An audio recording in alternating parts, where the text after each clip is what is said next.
My name is Andre, and in 2003 I worked a phone accessories kiosk in a shopping mall outside a gray industrial city in Eastern Europe. It was a square of glass and aluminum planted in the middle of a long corridor, bright during the day and lonely after closing. I sold cases, chargers, cheap headsets that broke in a month. I stood on rubber mats and counted coins with cold hands. The mall was built in the late 90s, concrete bones dressed in glass. In winter it smelled like wet coats and old heat. By evening the crowds thinned, then vanished, and the building changed character. Sound stretched. The ceiling vents breathed. Footsteps traveled far. The mall closed at 9, but kiosk workers stayed until security finished their rounds and signed us out. The shops pulled metal shutters down. The lights went off in sections, always in the same order, starting at the far wing near the cinema. Emergency bulbs stayed on, yellow and weak, every third fixture. The corridors turned into tunnels. From inside my kiosk, I could see down 2 long halls, both straight, both ending in darkness. That evening was colder than usual. Snow had fallen all day, then turned to sleet. My boots left water on the tiles when I walked in from the bus stop. I had wiped them on the mat, but the cold followed me anyway. I counted the register twice and wiped the glass with paper towels. The radio at the kiosk was broken, so there was only the hum of power and the soft click of cooling metal. When the lights shut off near the cinema, the sudden contrast made my eyes hurt. The far end of the hall became a long black mouth with a few yellow teeth. I leaned on the counter and watched the reflections in the glass. I liked to watch the reflections because they moved when nothing else did. The emergency bulbs flickered in a slow pattern that never repeated. I noticed the man when the second section went dark. He was at the far end of the hall, near a closed shoe store. At first he looked like a stain on the glass, or a shadow left behind by the lights. Then I realized he was standing in the open, not leaning, not shifting. He faced sideways, one shoulder toward me, hands at his sides. He wore a dark coat that reached mid-thigh. His head was bare. The distance flattened him, made him thin. I watched for a few minutes. He did not move. People who wait shift their weight. People who are lost turn their heads. This man held still. The emergency bulb above him hummed. His face was not visible. The cold pressed against the kiosk glass and made a faint squeal as it contracted. I told myself he was a security worker or a cleaner waiting for the lights. The mall had contractors at night. Still, the rule was clear. After 9, customers were out. I stayed inside the kiosk and did not wave. I kept my hands on the counter and watched the reflections. The man did not appear in the reflections. That made sense because of the angle, but it bothered me. Time stretched. The third section went dark. The hall behind me faded, and the emergency bulbs cast long shadows across the tiles. The man remained. I checked my watch. 20 minutes passed in pieces.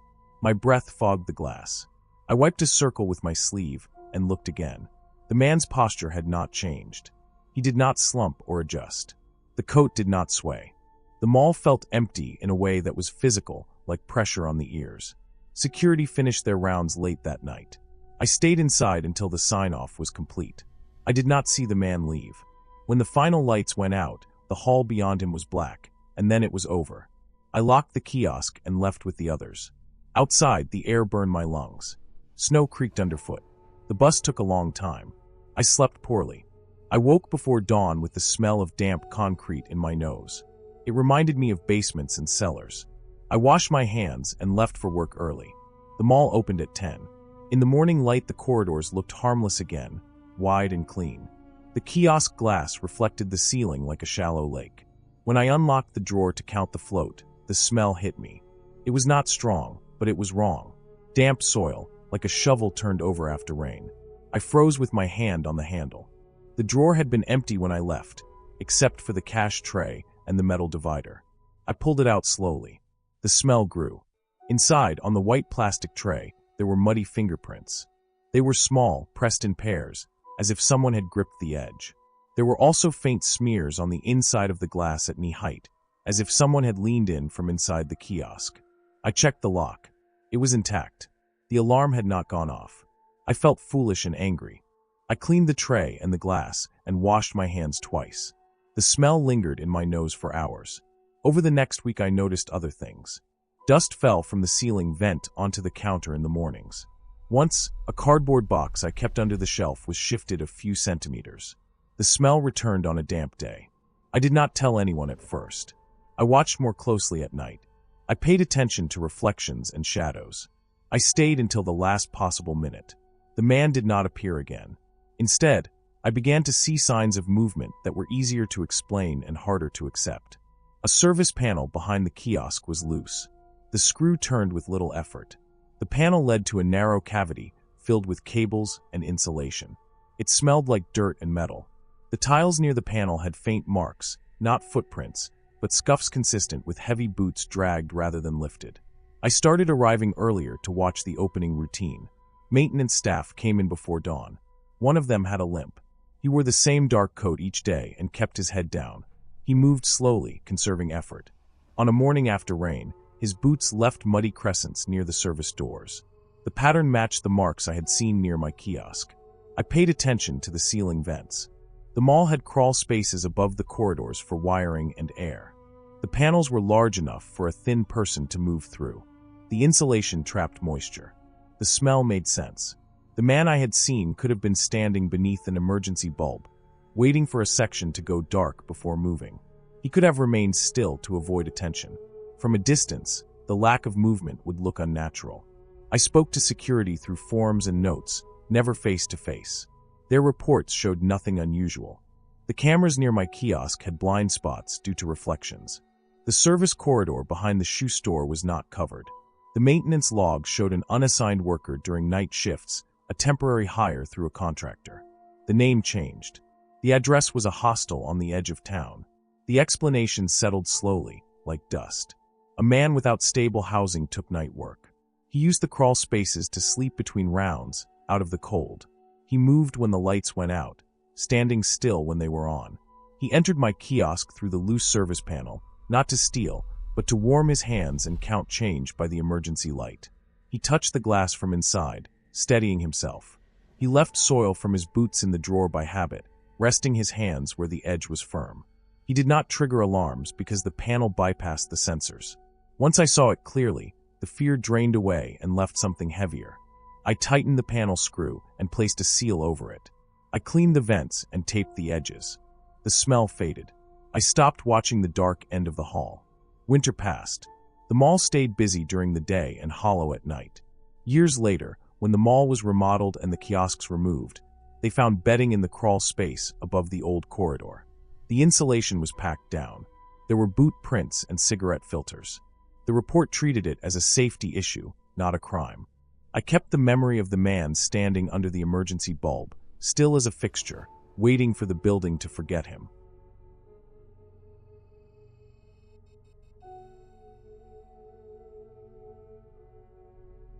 I took the overnight loading job in 2005 because it paid a little more and no customers came through. The warehouse sat at the edge of the industrial district, boxed in by rail spurs and empty lots. During the day, it looked harmless. At night, it felt like a different place. Sodium lights outside threw a dull orange haze through the high windows. Inside, the fluorescents buzzed and flickered in uneven cycles. Some aisles stayed bright. Others dimmed without warning. The air always smelled of dust, foam, and old wood. There were 4 of us on the night shift. We moved furniture from storage racks to the docks and stacked it into trucks headed out before morning. Couches, dining sets, bed frames, wrapped tight in plastic. The work followed a rhythm that made hours blur. Forklift beeps, pallet jacks rattling, plastic stretching and snapping as it caught on corners. Sweat cooling too fast when you stopped moving. One section along the far wall stayed blocked off the entire time I worked there. Yellow tape hung loose between steel posts.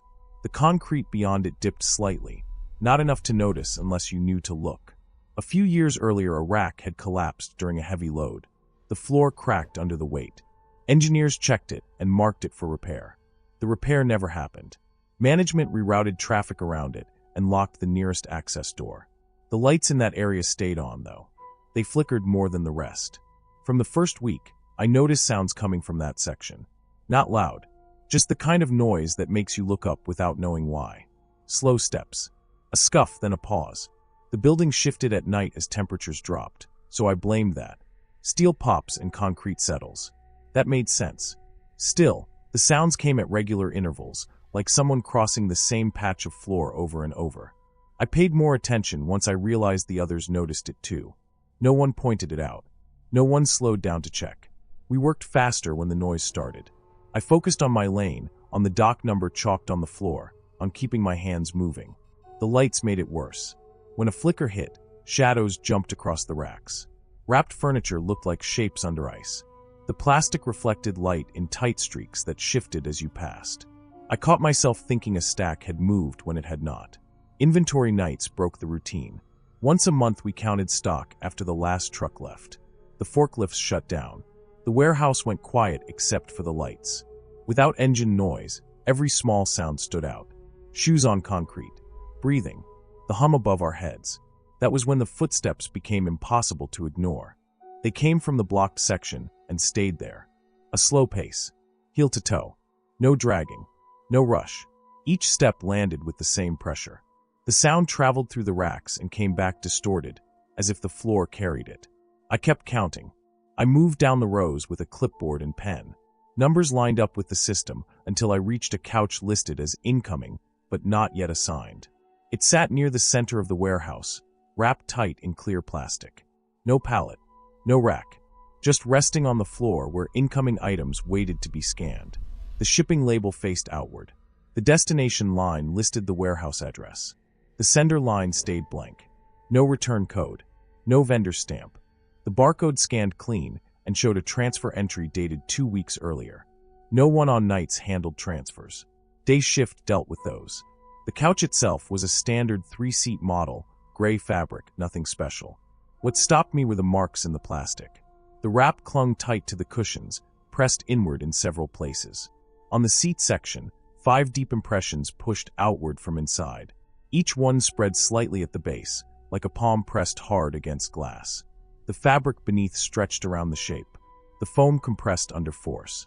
I leaned closer without touching it. The plastic held no wrinkles around the marks. It had not been pressed from the outside. The impressions came from inside the wrapping, forcing air toward the seams. The seams remained sealed. I checked the back of the couch. More impressions, lower, uneven, as if someone had tried to push up. The armrest on one side bowed outward. The wrap had gone cloudy there from stress.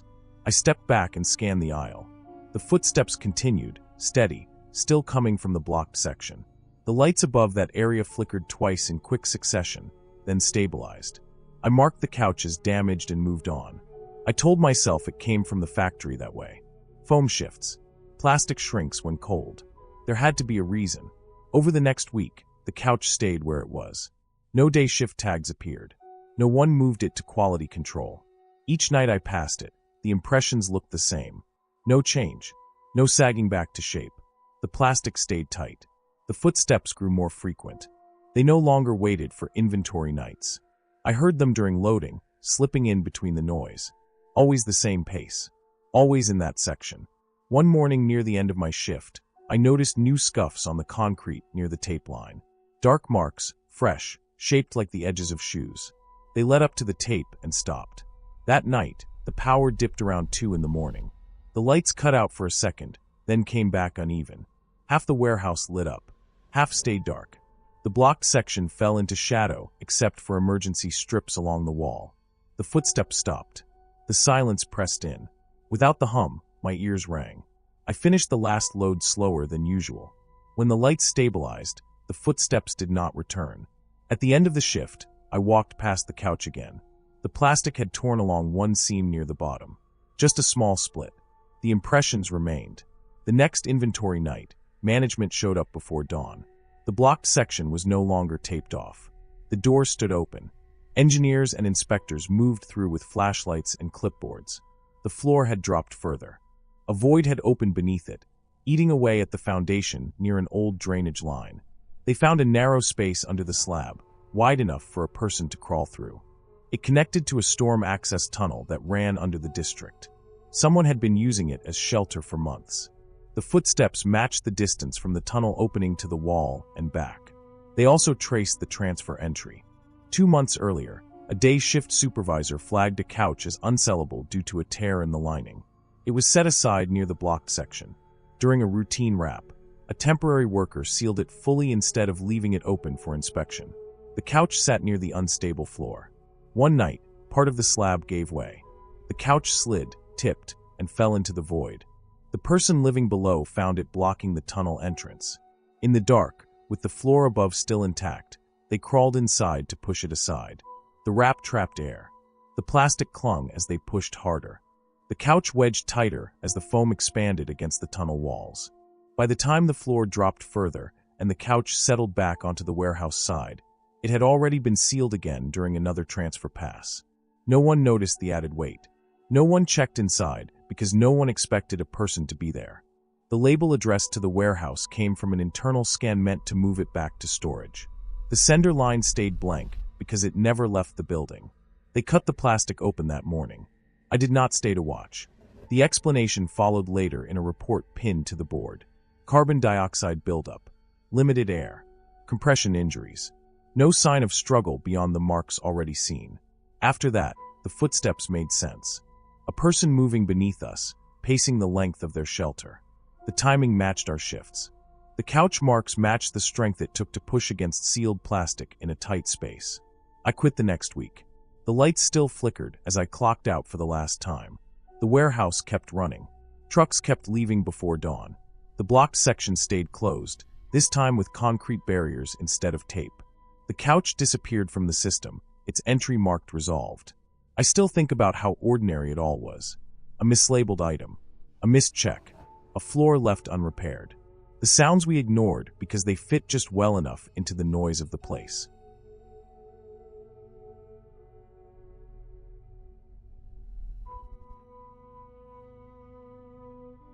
I volunteered at the thrift store during the fall of 2014, in a small city in the Pacific Northwest where rain felt permanent and daylight thinned early.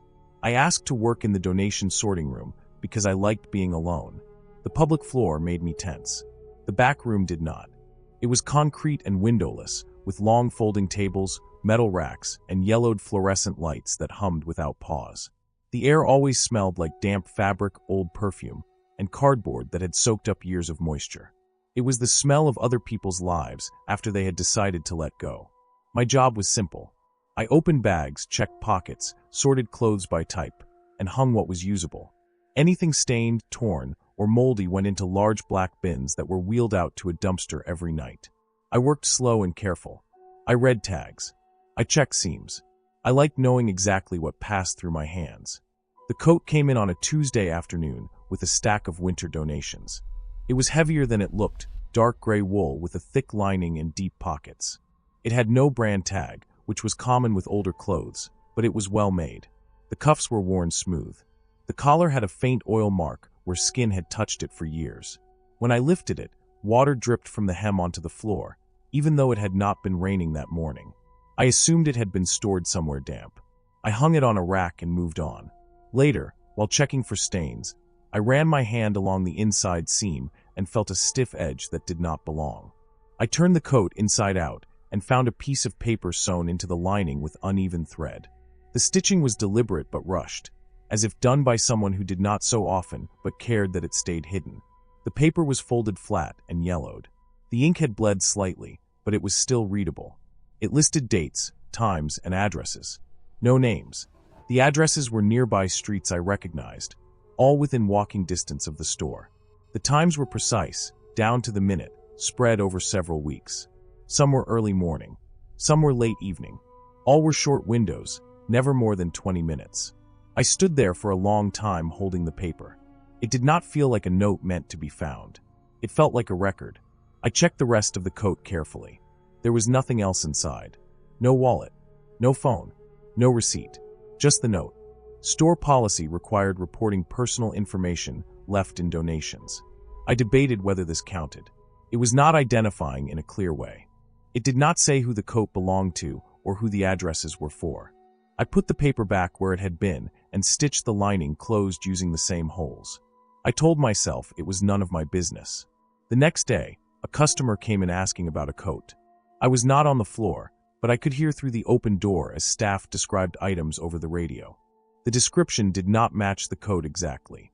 The customer asked about a black peacoat with brass buttons. The coat I had found was gray and plain. The staff told the customer they would check. Later that afternoon, another person came in asking about a winter coat. This time it was described as long, dark, and heavy, with a missing tag. That was closer. I went out and checked the rack myself. The coat was there, still damp along the hem. I did not bring it out. I told the floor supervisor it was still being processed. Over the next week, it kept happening. Different people came in on different days asking about a coat. Each description shifted slightly. Sometimes it was gray. Sometimes it was almost black. Sometimes it was knee-length. Sometimes shorter. One person mentioned a tear that did not exist. Another described a smell that was not there. None of them used the same words. None of them stayed long. I started paying attention to the times. The visits lined up with the times on the note, always within an hour before or after. I checked the addresses listed and walked by a few on my way home. They were normal places. Apartment buildings, a laundromat, a closed video rental store, a public stairway between two streets. Nothing about them stood out, which made them worse. I stopped hanging the coat on the main rack and moved it to the back. I told myself I would report it, but I kept delaying. I wanted to understand it first. I wanted to know why people kept coming in for something they could not describe the same way twice. I began to suspect the coat was being used to pass information. The note looked like a schedule. The addresses felt like observation points. The changing descriptions felt like tests. People checking whether the coat was still there without making it obvious. They knew exactly what they wanted. The thought made my stomach tighten, but it was still believable. The city had drug activity. There were theft rings. People used public places to move things quietly. A thrift store was perfect. Donations came and went. Items disappeared without question. One night, after closing, I took the coat off the rack and put it into the discard bin. It felt wrong to do it quietly, but I did not want to involve co-workers without proof. The coat was moldy at the hem and technically unfit for sale. That was enough. I watched the bin get rolled out. I saw the coat sink under broken hangers and ruined shoes. I left that night feeling relieved. The next morning, when I came in, the coat was back on the rack. It was damp again, more damp than before. The smell was stronger, like wet pavement and trash water. The stitching on the lining was intact. The paper was still inside. I checked the dumpster area outside. The bin lid was closed. There were no signs of damage. The security camera covered the lot, but I did not have access to the footage. That day, 2 people came in asking about coats. I stopped pretending it was coincidence. Someone was retrieving it. Someone had access to the back area or the dumpster, or they were watching closely enough to move fast. The thrift store was staffed mostly by volunteers. Doors were propped open. Schedules were predictable. I took the coat home that night. I did not tell anyone. I folded it into a garbage bag and carried it like trash so no one would notice. I felt watched the entire walk, even though I never saw anyone. At home, I laid the coat out on the floor and studied the note again. The dates extended into the future by another week. I realized the times were not just when people came to the store. They matched when the store was quiet, when the back room was usually empty, when volunteers like me preferred to work alone. The addresses were not random. They formed a path, a loop that started and ended near the thrift store. I understood then that the coat was not the message. The coat was the marker. If it was on the rack, the schedule was active. If it was gone, something had gone wrong. I did not sleep much that night. In the morning, I took the coat apart completely. I cut the lining open and removed the paper. I shredded the paper and flushed it down the toilet in small pieces.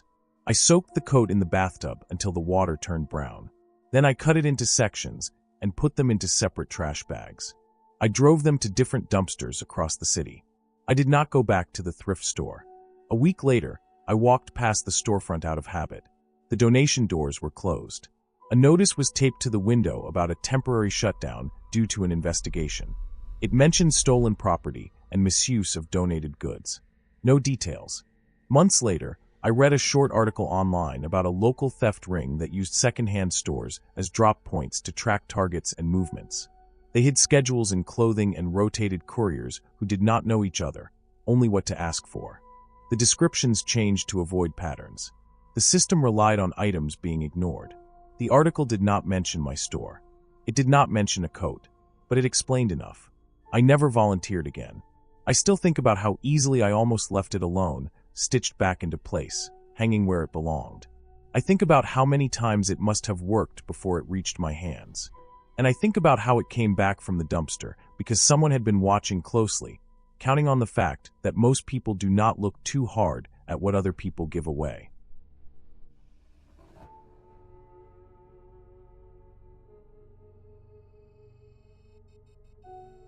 I took the job because it paid a little better than the food court, and because the store smelled like plastic and pine cleaner instead of grease. It was a big toy chain in a mall I don't remember the name of anymore.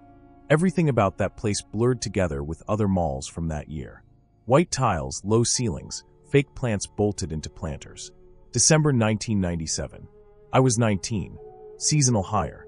Red vest, cheap badge with my name printed in black, clipped on only during shifts. The back room sat behind a gray steel door near the board games. Customers never saw it.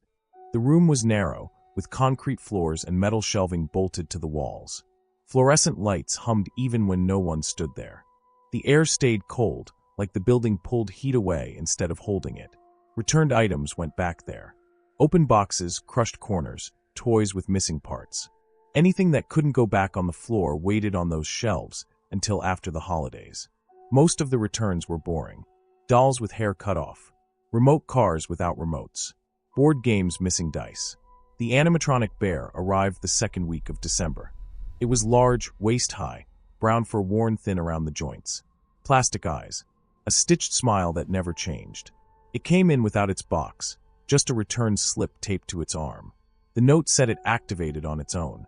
I put it on the lowest shelf because it was heavy and awkward to lift. During the day, the back room felt dead. At night, after closing, it felt crowded. The mall shut down in stages. Music faded. Gates rattled. The distant sound of a floor buffer echoed through empty halls. We finished facing shelves, counted registers, shut off displays. Someone always had to do one last backroom check. That task rotated. I didn't mind it at first. It was quiet, predictable. The bear activated the first night I worked alone back there. The lights were still on. The mall wasn't fully dark yet. I was stacking boxes when a mechanical sound came from behind me. A software, followed by a voice loop.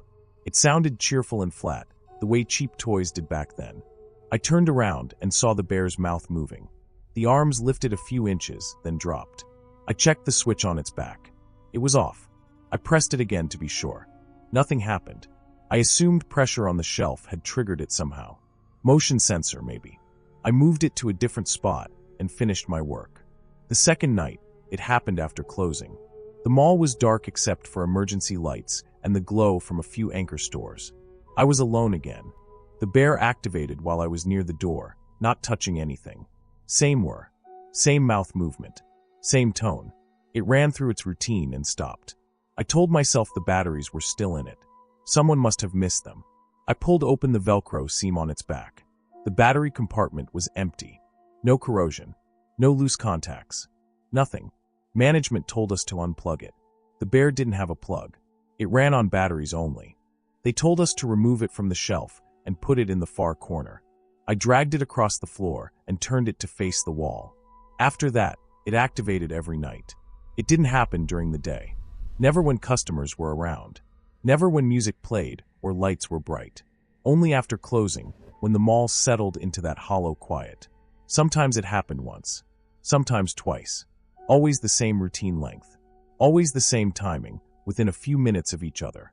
The phrase changed. At first, I thought it was my imagination. The voice was cheap, distorted by a small speaker. But the rhythm shifted. The pauses moved. The tone dropped at the end instead of lifting. It didn't sound like the default message I'd heard earlier. I started paying attention without wanting to. I timed it with my watch. I watched the bear's chest for movement. I checked the floor for vibration from nearby stores. Nothing lined up. The bear stayed still until it didn't. Other employees heard it too. No one wanted to stay back there long. They joked about it on the floor, but they avoided the back room at night. Management said corporate would handle it after the season. They said not to worry about it. They said toys did weird things sometimes. One night, I closed alone. Short staff. Flu season. I finished counting returns and stood by the door, clipboard under my arm, lights still on. The bear activated behind me. The sound felt closer than before. Louder. Clearer. That time, the phrase included my name. Not a nickname. Not a shortened version. the full name printed on my badge. The badge was locked in my locker out front. I never wore it in the back room. I felt my skin tighten along my arms and neck. I stood still and listened until the routine ended. I didn't turn around. I left the lights on and walked out. I didn't run. I didn't look back. I clocked out with shaking hands and drove home without turning on the radio. I didn't sleep much that night. I replayed it again and again, trying to find a normal reason. Someone playing a prank, a hidden recorder, a joke I wasn't in on, but the bear stayed in the back room. No one had access after hours except the closing staff. Cameras covered the sales floor, not the back room. The next morning, I told the assistant manager everything. I didn't describe fear. I described facts. Timing, battery compartment, my name. He looked tired, not scared. He said he would file a report. Corporate sent a technician 2 days later. I watched from the doorway as he examined the bear. He opened seams, checked wiring, tested the speaker. He found a small secondary power source inside the torso, separate from the battery pack. A capacitor designed to hold a charge, so the toy could finish its routine if batteries were removed mid-play. It wasn't meant to last long. It had been holding a charge for days. He also found a test chip soldered to the board. Not part of the retail version, a leftover from manufacturing. The chip cycled through diagnostic phrases, including placeholders for employee names used during factory testing. The names could be triggered by voltage drops and interference. The mall sat near a radio tower. At night, when power loads shifted and stores shut down, interference spiked. The technician explained it without drama. Electronics picked up signals they weren't meant to. Old designs were worse. Cheap toys were the worst. My name wasn't a mystery either. The store kept schedules on a clipboard in the back room during the day. My name sat at the top that week, because I closed most nights. The technician said it only needed to hear it once during testing or pickup. The chip filled in the rest. They removed the bear that afternoon. It went into a black bag and out through the loading dock. The back room felt larger without it, quieter in a normal way. I finished the season without incident. I didn't take another retail job after that. Years later, when I think about it, what stays with me isn't the sound or the timing. It's the way my brain reacted before fear caught up. How quickly something ordinary turned personal. How easy it was for a machine to feel aware without being anything close to that. Nothing followed me home. Nothing waited in the dark. The explanation covered every part of it. Faulty design, leftover hardware, bad shielding, human pattern making doing the rest. I still avoid toy aisles late at night. Not because I think something will happen, but because I remember how it felt to hear my own name spoken by something that didn't know what it meant.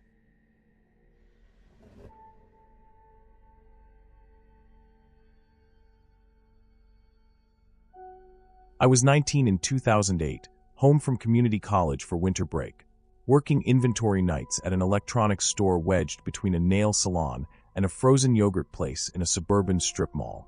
The building always smelled like dust and plastic, and the sour sweetness of the yogurt place seeping through the shared wall. The holidays made everything louder during the day and dead at night. After closing, the mall parking lot went flat and empty, a wide dark bowl of asphalt under tall lights that hummed and flickered. Jake and I were hired together because we both had open schedules and could lift heavy boxes. We were given gray polos that never quite fit right and told to count, scan, and move stock until our hands went numb. The stockroom sat behind the sales floor through a steel door that stayed propped open with a broken pallet jack. It had no windows. The ceiling lights were old fluorescent tubes that buzzed and dimmed in sections, leaving long shadows between the aisles. The shelves went up to the ceiling, stacked with brown boxes printed with barcodes and product names, all facing out in neat rows that never stayed neat. The work was simple and repetitive. Scan, count, write numbers on a clipboard, slide boxes into place. The air felt stale and dry, and the dust stuck to the sweat on our forearms. Time moved strangely back there. Minutes stretched, then collapsed. The only sense of night came from the muffled sounds through the wall when a delivery truck idled, or when the yogurt shop's freezer kicked on. About a week into December, we were told to clear a corner of the stockroom to make space for returns piling up from the holiday rush. The returns area sat behind a wire cage bolted to the concrete floor, about the size of a walk-in closet. I had seen it before, but never paid attention. The cage had a padlock and a laminated sign zip-tied to the mesh. The sign read, "Do not log. returned items in thick black marker. It was crooked and stained, like it had been reused. I expected the cage to hold damaged TVs or open-box laptops, the kind of stuff that needed extra processing. Instead, the shelves inside held plain brown boxes with no product labels. Each box had a strip of white tape across the top with a name written in blue ink. Just names, first and last, no model numbers, no barcodes. The handwriting varied. Some names were neat, others rushed. We were not supposed to open the cage. The instruction was to clear space around it and leave it alone. That alone made it stand out. Everything else in the stockroom was tracked to the decimal. Nothing sat without a skew. As we worked around the cage, I noticed a box on the middle shelf with a familiar name. Jake's name was written cleanly across the tape. Under it was a date written smaller, like an afterthought. The date was 3 days ahead. I checked again because my eyes felt tired and dry. The name was still there. It matched his spelling. It included his middle initial. The date was clear. I did not react right away. The stockroom played tricks when you stared too long at shelves and numbers. I finished moving a stack of routers before looking back. The box did not move. Jake had been quieter than usual that night. Inventory shifts wore him down more than me. He was methodical and took the job seriously, which made the chaos of returns and last-minute shipments hit him harder. I watched him from across the aisle, his shoulders hunched as he scanned a pallet of game consoles. I did not point at the box. I did not call out. I walked closer to the cage and read other names. None of them were employees I recognized. The dates varied. Some were in the past, some weeks out. One had no date at all. The boxes looked identical in size and weight, all sealed tight. I stepped back and returned to counting. My hands felt clumsy. The buzzing of the lights seemed louder. The cage sat at the edge of my vision the rest of the shift. Later that night, Jake left early. He signed out and walked through the stockroom without his usual routine of straightening a shelf or checking his counts twice. The next day, his name was removed from the schedule. I was told he quit. No one asked me questions about him. No one mentioned the cage. The morning after he quit, I checked the cage on my way to grab a ladder. The box with his name was gone. The shelf space was clean, like nothing had been there. The other boxes remained in the same positions. The sign was still crooked. I tried to tell myself it was a coincidence. People returned items under their own names all the time. Dates could mean anything. Jake quitting could be unrelated. The problem was that the store did not log returned items that way. Everything went through the system. Everything had paperwork. The cage violated every rule I had been trained on. I paid closer attention after that. I started arriving early and leaving late to catch moments when managers moved through the stockroom. I watched who had keys. I noticed that the loss prevention manager checked the cage more often than anything else back there. He never opened it in front of anyone. He would stand close, read the tape on the boxes, then lock it again. A week later, a new name appeared that I recognized. It belonged to a seasonal cashier who had been struggling with attendance. The date on that box was 2 days out. The cashier did not show up for her next shift. She was marked as terminated for no-call, no-show. The box vanished the following morning. By then, I understood enough to be afraid, but not enough to explain it cleanly. I kept working because I needed the money, and because quitting would have meant explaining why. The fear settled into my routine like a low-grade illness. The explanation came together slowly, pulled from details that made sense on their own. The store had been hit with a wave of return fraud. High-value items were being bought, returned with swapped contents, and resold elsewhere. Corporate pressure came down hard. Loss prevention was told to identify patterns and cut them off before they hit the system. The cage was a workaround. Returned items suspected of fraud were pulled aside before logging. Names on boxes were not customers. They were employees tied to suspicious transactions, schedule access, or inventory gaps. The dates were review deadlines, not return dates. If a pattern resolved, the box disappeared. If it did not, the employee was removed. Quietly, cleanly. Jake had trained a new hire who later flagged a missing console. The cashier had processed several returns from the same credit card. The system did not accuse. The cage did. Once I understood that, the fear shifted. It became practical. I double-checked every count. I avoided touching returns. I stayed off the cage aisle entirely. I did not help with anything outside my assignment. I became invisible. My name never appeared on a box. The season ended. Hours were cut. I left for school in January and never went back. Years later, I ran into Jake at a grocery store. He looked fine. Older. Tired. We nodded and kept moving. I did not bring up the store.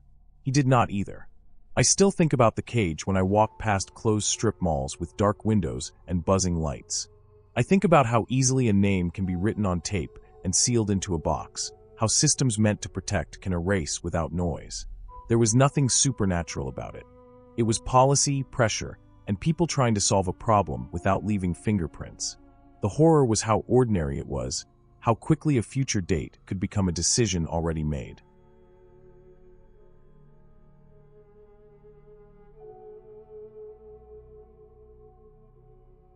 The gas station sat alone on a straight stretch of desert highway that felt peeled from the rest of the world. The sun had already dropped low, flattening everything into long shadows, and the wind dragged sand across the asphalt in thin lines that erased tire marks almost as soon as they formed. I had been driving since before sunrise, crossing state lines without noticing, letting the road unspool under the headlights. The tank was low enough to matter, and this was the only stop for miles. The sign leaned at an angle, one letter missing, another flickering weakly. Most of the pumps were wrapped in yellow tape that cracked in the heat. One pump stood uncovered, its digital display glowing dull green. I parked beside it and stepped out into air that smelled of dust and old fuel. The building looked closed, windows coated in grime, door faded from years of sun. The pump worked on the first try, which surprised me. While it filled, I noticed there were no cars, no trucks, no sound except wind and the ticking of the pump.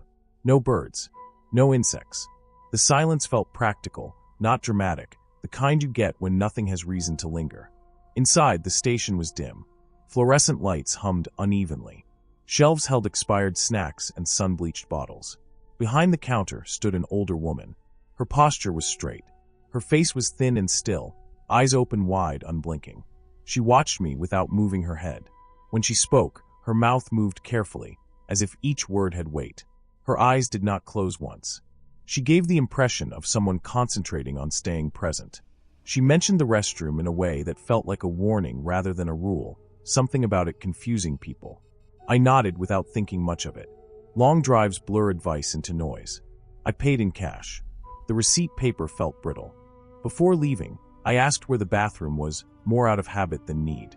She pointed down a narrow hallway beside the coolers. Her finger shook slightly, the rest of her steady. The hallway smelled of cleaner and heat. The restroom door was metal, paint peeling near the handle. Inside, the light was harsh and white, brighter than the rest of the building. The room was small. One sink, one stall. A cracked mirror hung above the sink, its edges dark with age. The fan rattled overhead, pushing warm air in slow circles. The stall door was covered in scratches. At first glance, it looked like the usual mess of marks and names, the kind you see everywhere. Then I noticed the dates. Every name had one. They were all from the same month.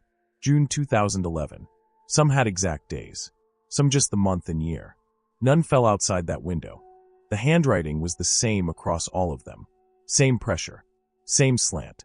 Same way the letters looped and tightened. Dozens of names, stacked and layered, carved deep enough to catch the light. I leaned closer, running my fingers over the grooves. They were not old. The cuts were sharp, not worn smooth. Someone had spent time there.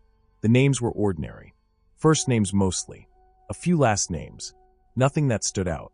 The repetition was what made my stomach tighten. One person writing many names made sense.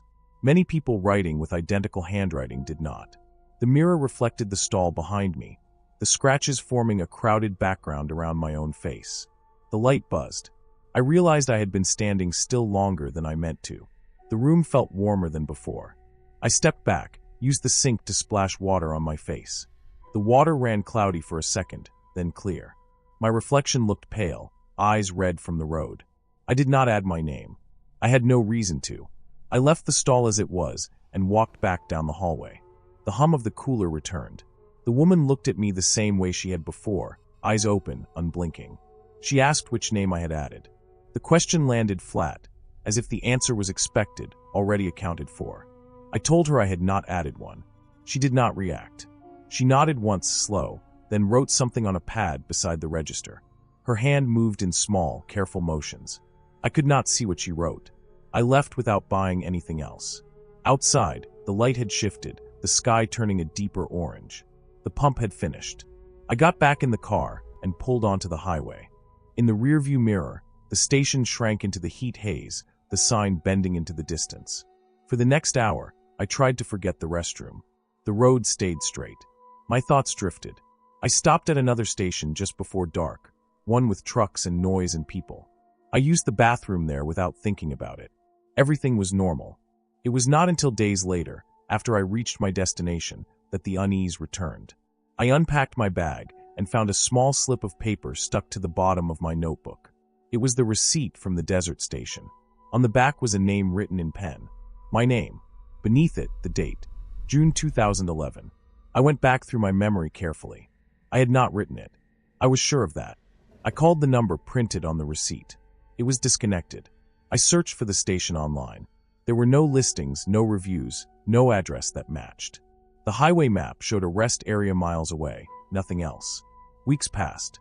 The name stayed with me. I started to look into it more seriously, driven less by fear than by irritation at not understanding. I contacted a highway maintenance office for that region. They confirmed there had been a privately owned gas station on that stretch until late 2011. It closed after a series of complaints and an inspection. The bathroom had been flagged as unsafe due to extreme heat buildup and poor ventilation.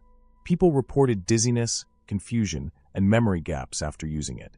One driver claimed to have lost nearly an hour without realizing it. The owner was an older woman who lived on site. She had a medical condition that affected blinking and eye movement. She kept meticulous records of customers, often writing names down herself if she thought they belonged. During the inspection, they found graffiti in the bathroom stall, all carved by the same hand. Hers. She had been recording visitors, not for decoration, but as a way to anchor herself. She believed the room disoriented people, made them forget small things, like whether they had written their names or not. She thought adding the names helped them remember being there. The station closed after she was moved to assisted care. The building was demolished a year later. The explanation fit too well to be comforting. Heat, exhaustion, long-distance driving, a poorly ventilated room, an older woman filling in gaps she believed were real. I could accept all of that. What I could not explain was the receipt in my bag, or the certainty that I had not handed it back to her, or the memory of her writing after I said I had not added my name. I still drive long distances. I still stop at empty places. When I do, I avoid restrooms that feel too bright, too quiet. I keep my name to myself.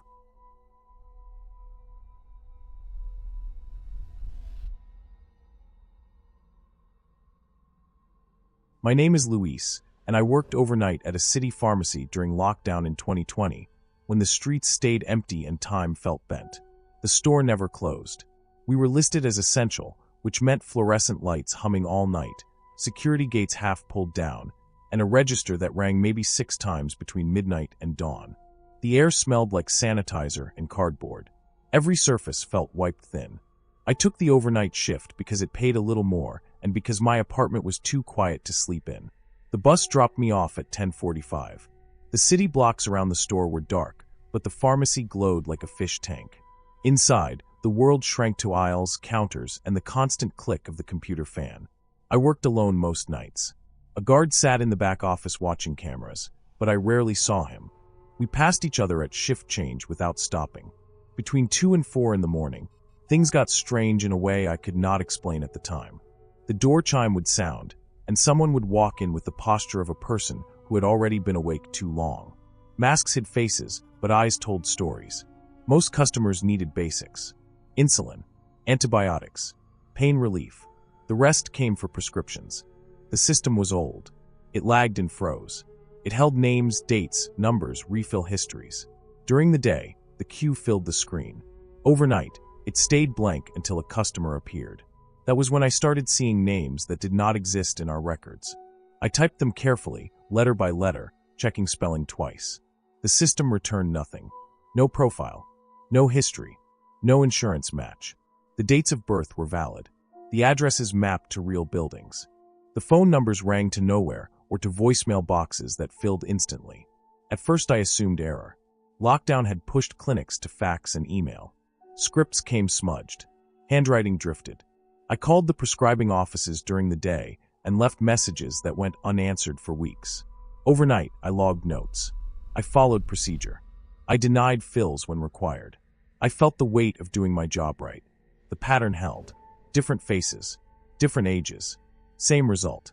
Names with clean spellings that led to dead ends. I began to recognize the moment before the search finished, the pause when the cursor blinked and the fan pitched higher. I learned to expect the empty result.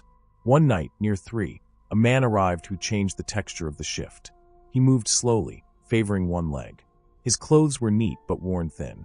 The mask covered his mouth, but his eyes tracked the counter as if he had measured it many times. He placed a folded paper on the surface and waited with his hands flat. I took the paper, scanned it, and felt the familiar lag. The name returned nothing. I checked again. The date matched the bracelet on his wrist, which caught the light when he shifted. I noticed it because people rarely wore hospital bracelets weeks after discharge, let alone years. The plastic was yellowed. The print looked faded and uneven. I followed protocol. I could not fill the medication without a profile or a verifiable prescriber. I logged the attempt. I returned the paper. The man stayed where he was, breathing slow. He seemed certain of the routine, as if this stop belonged to his night in the same way the bus belonged to mine. He waited longer than others had. He did not show anger or confusion. He looked tired. He left without rushing. The door chime sounded once and cut off. The store fell back into its hum. I watched the camera feed longer than usual. The man crossed the sidewalk and disappeared into a side street that stayed dark even during the day. I found the bracelet later, near the counter where customers signed receipts. It must have slipped when he turned. I picked it up with gloves and read it under the lamp. The date printed on it was 5 years earlier. The line where the hospital name should have been carried our store's address instead, including the suite number. The font matched the bracelets we saw sometimes from local clinics, but the content made no sense. I checked again. The address was correct down to the zip code. I logged the item. I placed it in a bag. I felt a tightness in my chest that had nothing to do with fear and everything to do with the sense that the systems we trusted had begun to overlap in ways they should not. Over the next weeks, more customers arrived between 2 and 4. Some presented prescriptions with the same formatting quirks. Some wore bracelets that looked too old to still be on skin. A few carried discharge papers folded soft. The names still failed the search. I noticed that several addresses shared a pattern. They clustered near the store.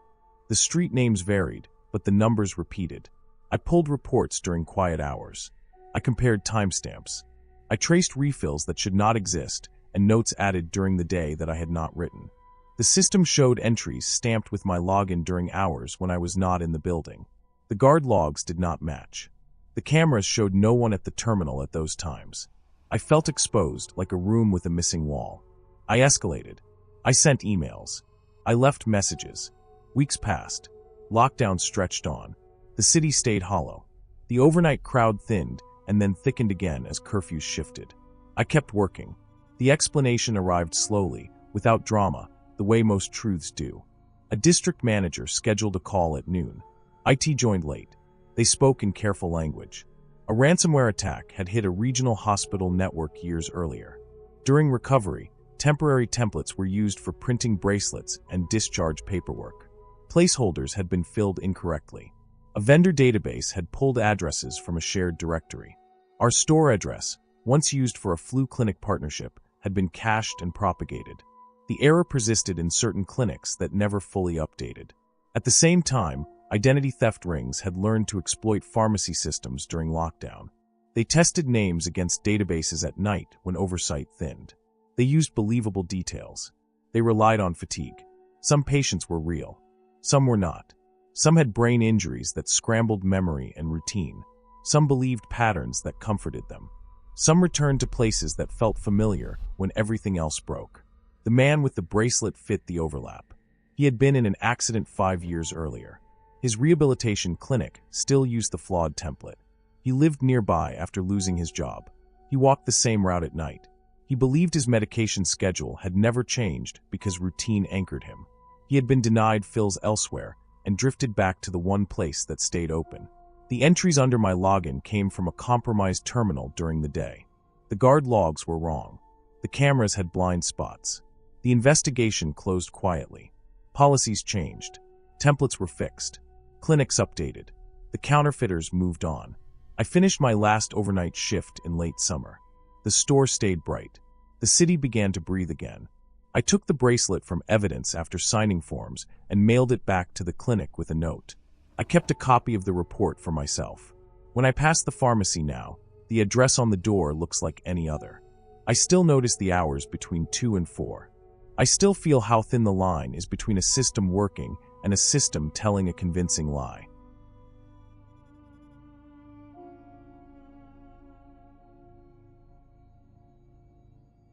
I took the job because it was close enough to walk, and because the town paid less the farther you went from the river. This place sat right where the highway thinned into 2 lanes and the border sign rusted into the weeds. The store was a concrete box with no windows except the front, and that front was layered with thick bulletproof glass that made everything look slightly bent, like the world outside was under pressure. The bell hung over the door on a short wire, old brass with a crack down one side. It rang when someone came in. It also rang at other times. I worked nights most weeks. The owner trusted me with the key and the register because nobody else wanted the shift. Border towns sleep early or not at all. This one chose not at all. Trucks rolled past at all hours, and the river moved in the dark behind the trees, wide and slow, carrying whatever it carried from one country to the other. The air smelled damp year-round, even in summer. The store smelled like spilled beer, old cardboard, and cleaning spray that never quite cut through it. The glass mattered more at night. It made me feel sealed in, like I was working inside a tank. The counter had a slot for cash and bottles, narrow enough that a hand could not fit through.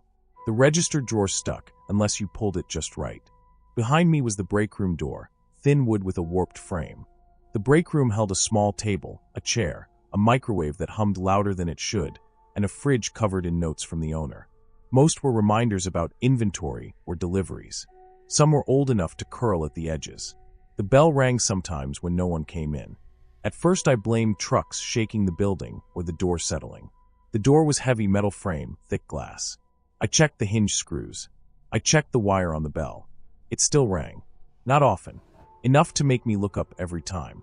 I started noticing patterns because there was little else to do. Same cars passed at the same times. Same men came in for the same brands. Same lights across the river flicked on at dusk.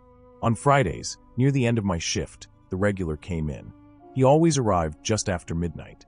He wore a dark jacket that smelled like damp fabric even before he set it down on the counter. He bought the same bottle each time, a mid-shelf whiskey that sold better to locals than to travelers. He paid with cash. He never used cards. The bills were always folded the same way, pressed flat, slightly stiff. They smelled like river water. Not rot, not sewage, just that cold, mineral smell you get on your hands after touching wet stones. I noticed the smell because it stuck to my fingers. It lingered even after I wiped the counter. I washed my hands more than I needed to. The smell came back the next Friday. I paid attention to him because he was quiet and consistent. No rush, no wandering eyes. He stood in the same spot, hands resting on the counter, shoulders slightly forward. He never looked around the store. He never looked at me. He looked at the bottle, the slot, the register. When he left, the bell rang once, clean and sharp. After a few weeks, I started checking the floor when the bell rang without the door opening. I checked the door seal. I checked the air vents. I checked the time. It often happened around the same hour, late, when traffic slowed and the river sounded closer. The bell would give a short ring, not a swing, like it had been tapped. One night, the bell rang and then rang again softer, and the door did not move. I stood there longer than usual, listening. Nothing followed. I went back to counting a box of mini bottles. The regular came in that Friday. Same jacket. Same bottle. Same bills. The smell was stronger, sharp enough to cut through the store. I put the bills in the drawer and closed it. The drawer stuck and I had to tug. The bell rang when he left. I took my break after he left and went into the back. The fridge hummed. I opened it to get my food and noticed a new paper taped to the inside of the door. It was an obituary. Black border, small photo, dense text. The photo showed a man with a narrow face and a flat expression, hair cut short. The name matched the name on the loyalty card the owner kept for regulars, a handwritten card with totals marked in pencil. The date on the obituary was 2 years before I started. I read it twice. The The death was ruled accidental. Drowning. Body recovered downstream after 3 days. The river name was listed. The age matched. The town matched. I looked at the fridge door again. The tape was old, yellowed. The paper had been there longer than I had. I closed the fridge and stood there, listening to the hum and the faint sound of traffic. The explanation that came first was a mistake. Wrong name. Wrong person. Common enough name. Border town names repeat. I told myself that and went back to work. The next Friday, the regular came in again. Same time. Same bottle. Same smell. I noticed his hands more that night. The skin was pale, creased, nails trimmed short. The knuckles looked scraped, like from rope burn or gravel. When he left, the bell rang. I watched the door close. The glass reflected the store lights back at me, warped and thick. I started checking records. The owner kept old paperwork in a filing cabinet under the counter. I looked during slow hours. Receipts went back years. The regulars' purchases were logged in the same handwriting, same item, same day of the week. The first entry was dated before the obituary. The entries continued after. There was no gap. I looked up the river accidents online during a night shift when the internet was slow but working. The drowning was real. The photo matched. The address listed was a trailer park on the edge of town, near the bend in the river where currents tangled. I walked past that park on my way home some nights. The trailer sat low, skirting rusted, steps sinking into mud. One spot was empty, a rectangle of dirt with weeds growing through old gravel. The bell rang one night when I was in the back. I heard it through the thin door. I came out fast. The store was empty. The door was closed. The air felt colder. I checked the clock. It was just after midnight. The next Friday, the regular did not come in. The hour passed. The bell stayed quiet. I felt a tightness I did not expect. At the end of my shift, I walked home along the river road. The water moved slow and wide. The smell matched the bills. The following week, he came in again. Same jacket. Same bottle. Same bills. The smell was worse. It stuck to my skin. I watched him leave. The bell rang. I asked the owner about the obituary the next morning, careful to keep my voice flat. He told me it was a reminder. He said people forget what towns like this do to men. He said the dead don't stop paying their tabs. He said cash moves through many hands before it reaches a register. He said the river takes people and leaves their money behind. He explained the bell. The wire ran through the frame and into an old alarm system tied to pressure sensors in the floor. Trucks passing could trigger it. Temperature shifts could trigger it. The system was never removed. It rang when it wanted to. He explained the regular. The man had a brother. Same build. Same face. Worked salvage and scrap along the river. Found things caught in reeds under bridges. Found wallets, jackets, cash wrapped in plastic. He paid with what he found. The smell came from the work. The obituary stayed on the fridge because the owner did not bother to take it down. The explanation fit the facts. It closed the gaps. The brother came in on Fridays because that was when he crossed back after work. He bought the bottle because it was familiar. He paid with cash because it was easier. The smell lingered because water does not let go. I kept the job another year. The bell rang when it rang. The regular kept coming. The river kept moving. When I left town, I did not take anything with me that smelled like the water.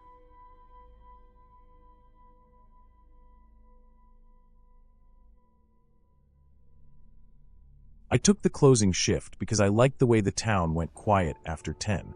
The store sat on the edge of the road where the trees thickened and the cemetery fence ran along the back lot. People joked about it when they came in for beer or ice, but it never felt strange to me. It felt isolated, which was the point. I cleaned, counted, locked, and went home. In 2019, that routine mattered to me. I was broke, tired, and not in a place where surprises felt welcome. The building was old but clean. The freezers lined the left wall, chest units with glass tops, then upright doors for frozen meals and ice cream. The compressors were loud enough that I learned their rhythms. I could tell when a fan lagged or when a seal needed replacing. The alarms were tied to temperature sensors and door contacts. They were supposed to trip only if a unit rose above a set point or a door stayed open too long. At exactly 11:47 p.m. the alarms went off. It happened every night I closed. Not a range, not sometimes. Exactly 11:47. The first time it happened I checked everything and found nothing wrong. The temperatures were normal. The doors were shut. The second night I waited for it. I stood by the counter with the receipt paper warm in my hand and watched the clock change. When the alarms chirped, my chest tightened even though I expected it. I logged it. I put a note in the maintenance binder. I called the service number. A tech came during the day and found nothing. He shrugged and said the system might be running a defrost cycle. That explanation stuck. It sounded right. The alarms reset on their own after 30 seconds. No product ever thawed. No customer complained. After a while I stopped reacting. The security system was older than the card reader. 4 cameras fed into a small DVR under the counter. One over the register, one covering the front doors, one in the back room, and one pointed down the frozen foods aisle. The screen was grainy but reliable. I checked it during closing, mostly out of habit. On the night everything changed, I was behind schedule. A delivery had come late, and I was still breaking down boxes. The alarm went off at 11:47 as usual. I didn't look up right away. When I did, I saw movement on the frozen aisle camera. The image showed a child standing barefoot on the tile. The feet were pale against the darker floor. The kid was small, maybe 7 or 8, wearing a long shirt that reached the knees. The head was tilted slightly back, eyes lifted toward the camera lens. The face was still. Not blurred, not glitching. Still. I froze. My first thought was that a parent had slipped in during cleanup, but the doors were locked and the front camera showed nothing. I checked the aisle itself. It was empty. The glass lids reflected the fluorescence. No footprints. No condensation. The air was cold like it always was. I went back to the counter and watched the monitor. The child did not move. The feed was live. The timestamp ticked forward. I told myself it had to be a saved clip looping, some error. I restarted the DVR. The screen went black, then returned. The aisle was empty. I finished closing with my hands shaking. I locked up and drove home along the dark stretch by the trees, trying not to think about the cemetery stones catching the headlights. I slept badly and woke early. By noon I had convinced myself it was a glitch. The next night I checked the system before 11:47. Everything looked normal. When the alarms chirped, the frozen aisle feed changed. The child was back, in the same spot, same posture. The camera angle made it clear the kid was centered under the lens, as if placed there. I did not go into the aisle. I stood behind the counter and watched. The feed recorded automatically when motion was detected. When I stopped the recording later, a file appeared in the list. The name was not a date stamp. It was my full legal name, first, middle, last, spelled correctly. I had never given my middle name to anyone at the store. It wasn't on my badge. I didn't use it online. Seeing it there made my stomach drop. I printed the file list and locked it in the office drawer. I did not tell anyone. I didn't know how to explain it without sounding unstable. I started digging during slow hours. The DVR had been installed by a local contractor years before. The default settings allowed remote access for maintenance. The password had never been changed. The store network was shared with the POS system, and a cheap Wi-Fi router meant for customer use. I found the router under the counter, dusty, blinking. The admin login was still the factory default. The alarms at 11:47 started to make sense. The defrost cycle was scheduled by the controller, but the alarm threshold had been altered to trigger during the cycle. Someone with access could do that. Someone could also feed recorded video into the DVR stream. The system didn't encrypt anything. It trusted whatever came in. I checked town records at the library on my day off. There had been a data breach at the county clerk's office the year before. Names, addresses, full legal names, payroll records for public employees. I worked a second job briefly for the Parks Department years earlier. My middle name was in those files. The child footage looked old when I examined it frame by frame. The grain pattern didn't match the live feed exactly. The lighting had a warmer tone. The barefoot detail stood out because frozen aisles are usually wet near the freezers, but the tiles under the feet were dry. The shirt style was outdated. It was a clip pulled from somewhere else and injected into my system at the same time every night. I stopped closing alone. I asked for a schedule change without giving reasons. Management refused at first. I showed them the printout. They called the installer. He came in and changed the passwords, updated the firmware, and disconnected remote access. He adjusted the alarm settings and rescheduled the defrost cycle. He shrugged again, but this time he looked careful. The alarms never went off at 11:47 after that. The frozen aisle feed stayed empty. No new files appeared with my name. The installer said someone could have been messing with the system from outside the building using the unsecured network. He said it could be a local kid with time and a laptop, or someone who knew the contractor. He said it was rare but not impossible. A week later, the police arrested a man who lived 2 roads over, near the tree line behind the cemetery. He had been caught trying to access another small business network after hours. The report mentioned he had a collection of old security footage scraped from public feeds, and that he liked to insert images into systems to watch reactions through cameras he could access. He had files labeled with names taken from leaked databases. He had been doing it for years. I quit the store not long after. I still drive past it sometimes. The building looks the same. The lights are bright. People come and go. The forest and the cemetery are still there, unchanged. What stays with me is not the image of the child, but the precision of it. The timing. The name. The way something ordinary can be bent using information that should never have been public. Knowing how it was done did not make it feel smaller. It made it heavier, because it meant someone had stood close enough to watch me without ever stepping inside.